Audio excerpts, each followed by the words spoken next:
Hey guys, Glenn here with Equipped to Endure, and today I'd like to show you how to make wax for waterproofing. So that's what we've got here. This was wax that I made before, and it's poured off into cupcake papers. You know, you use cupcake pans, and you got two different sizes, this and this. So that way you can pour it off and make it into cakes that you can use, or smaller ones like this that you can carry around with you. But this wax is good for waterproofing canvas, cloth, leather. You know, you can use it for protecting metal, wooden handles, a lot of different uses. You can use it on zippers, for lubricating zippers. So it's a nice wax to make. James Montana did an article and a video on waterproofing using wax. So I thought I would show you how to make that wax. So to make the wax that is generally used for that kind of purpose, you want to use 100% beeswax, some turpentine, and some boiled linseed oil. So this recipe and procedure is all over YouTube. A lot of people do it. It saves you a lot of money versus buying the wax pre-made. But they don't really explain a whole lot. You know, they get into putting the three parts together, but they don't talk a whole lot about some of the important things like fire. You know, you're heating up oil-based products that have flash points. You're heating up wax that has a flash point. Is things that can burn. So you got to be careful. You can do it outside or do it in the garage on a stainless steel countertop.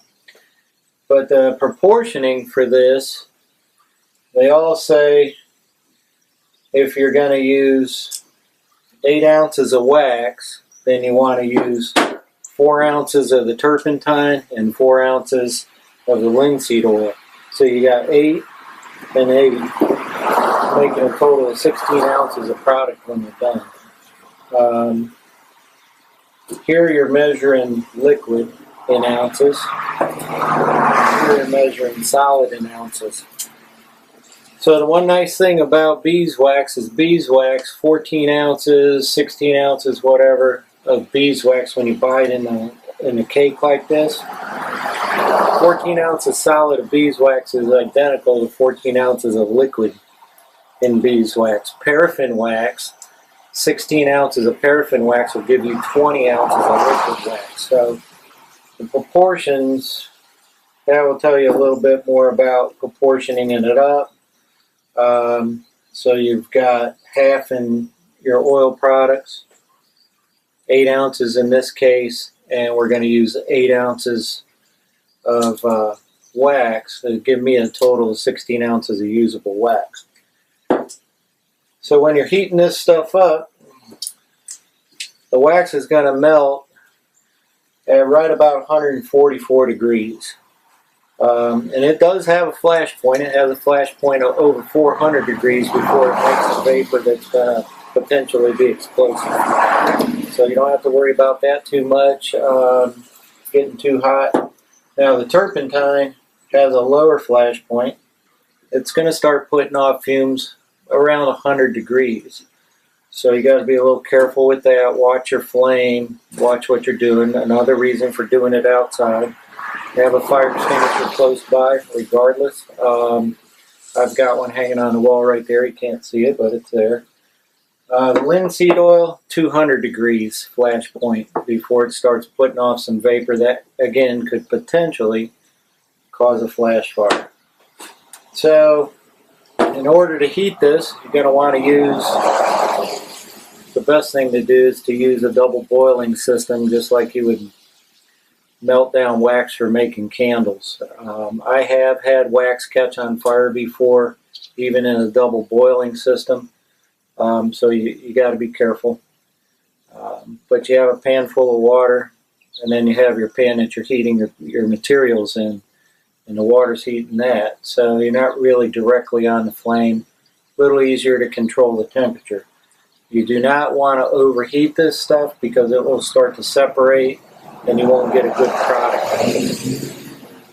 So the things you need is the turpentine, the linseed oil, the wax, something to pour it off in if you want to. I'm going to leave it in the container this time, let it cool in the container and keep it in there.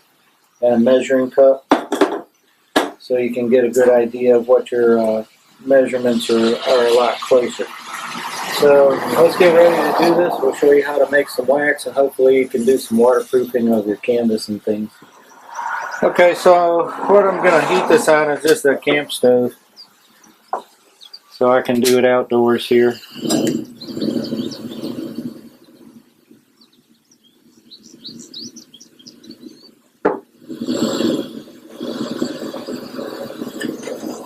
So at first I'm going to get this water going. So I have a pan or a pot that's big enough to hold all of the material I want to put in it. You want to check it first. You know, if you're going to use 8 ounces of wax and a combined 8 ounces of the other material, you got 16 ounces of liquid. You want to make sure that 16 ounces of liquid is going to safely fit in the container that you're working with. So measure it with water and pour it out. I've got a thermometer in here just so I can keep an eye on temperature of the water, which really doesn't matter a whole lot. You know, if the beeswax is melting at 144 degrees, you know, water's boiling at 212, you should be well below the flash points of things to stay safe. So as long as the water's not into a serious rolling boil, then you know you're not overheating. So you really just want to heat it to where the wax melts. So we're going to let this water get going.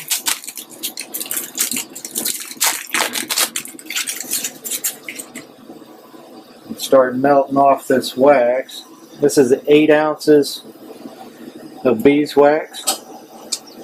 Now there's just about enough water in there to float this container, which is the maximum amount of water that I'm going to be able to use probably. So once I get my weight in there, it'll hold it down. So we're picking up on the temperature here. Then you're going to want to have something. I've got this little like cake spatula, decorating spatula. You can use a paint stir stick, but you want to have something that's you can put down in there. I'm using this because I'm going to cut up that wax as I go, as it softens. So we're going to let that cook. Now I've also got a pair of safety glasses on, so that when I'm looking into this wax, if it did get a splash or something, I've got some eye protection. So we're going to go ahead and let that boil till we get that wax melted down some. Okay, well the wax is completely melted now, and I've reduced the heat so I'm not overheating and boiling, making a lot of steam. You can melt the wax down with higher heat in a stronger boil just to get to the point where the wax is melted. Then you want to knock down the heat. So now the next step, you're going to want to pour in. We have 8 ounces of wax in there, so we're going to want to pour in 4 ounces of linseed oil and 4 ounces of the turpentine. So we're just going to pour in the linseed oil first, a little thicker, and just kind of blend it in, stir it in. Make sure you get it all mixed together. And I'm just going to pour it in kind of slow.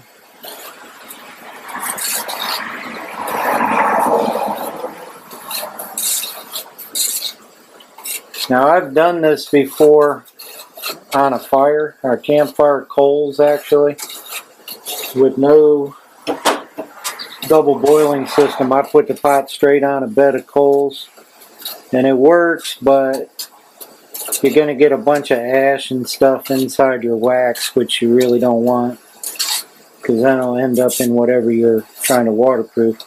So keeping all your equipment clean, your container, your measuring cup, your stirring stick, everything like that. Cleaner you keep it, cleaner your wax is going to come out when it's done.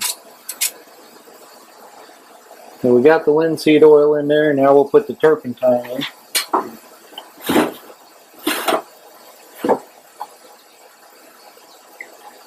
So again, I want to measure out 4 ounces. 4 and 4, we got 8, and then 8 of the wax. That's your mix.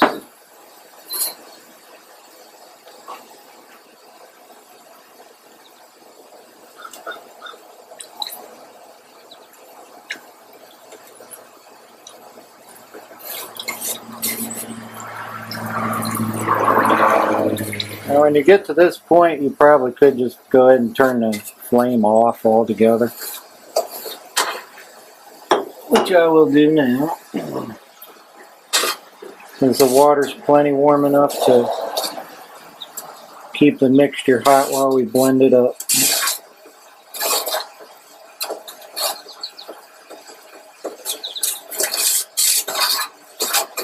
Then you just blend it real well.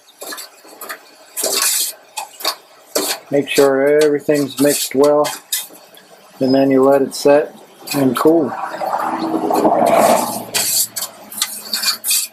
Now at this point, if you were going to put it in another container or pour it off into the little cupcake or snack size cupcake papers in a cupcake holder, if your wife will let you steal hers, you do that now while it's warm. Otherwise, you can let it just harden up in here, and then you can cut it like a pizza. Basically, you can cut it into all kinds of pieces, and you can melt what you want as you need it, or you can just use the whole block, but it will come out of the can. So that's about all the mixing that it needs. See if we can have a better look at that without fogging up the lens too much.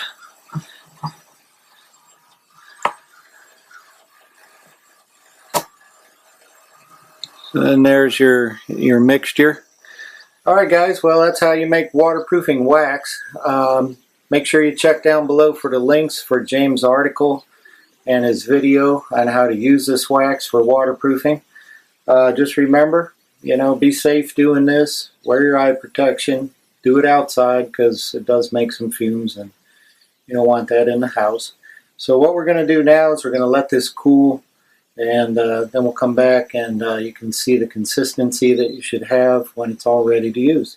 Alright guys, well I'm back. The wax has cooled down, or the mixture has. So that's what you're looking for.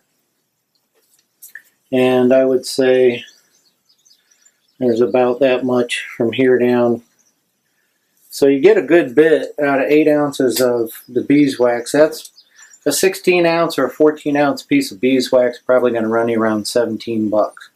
And then whatever you can do on the linseed oil and the turpentine. So it is a good savings considering what you'd pay for a piece like this. So the consistency you're looking for when it's done, you should be able to, it should be about like that. It's soft enough where you can work it into your fabric. I would say it's similar to soft soap. So if you had a bar of soap, that's kind of soft. That's what you're looking for. So one thing I did want to mention, you can make this using 100% mineral spirits versus the turpentine. The only difference is it's going to have a lot of odor in it. The turpentine is a lot less odor. With the mineral spirits, which is what I made this one out of, you can still smell it, and it's been quite a while. With the turpentine, there's hardly any odor. It's more of the beeswax that you're smelling in there. So that's how you make your wax. Remember, check out down below. Look at the links that James had for waterproofing using this kind of wax. And when you do it, just be safe, wear your safety glasses in case you get a splash. Don't want it in your eyes. And have a fire extinguisher close by. And do it outdoors because it does smell a little bit. Alright, thanks for watching. Remember, if you're not always prepared, you're never prepared.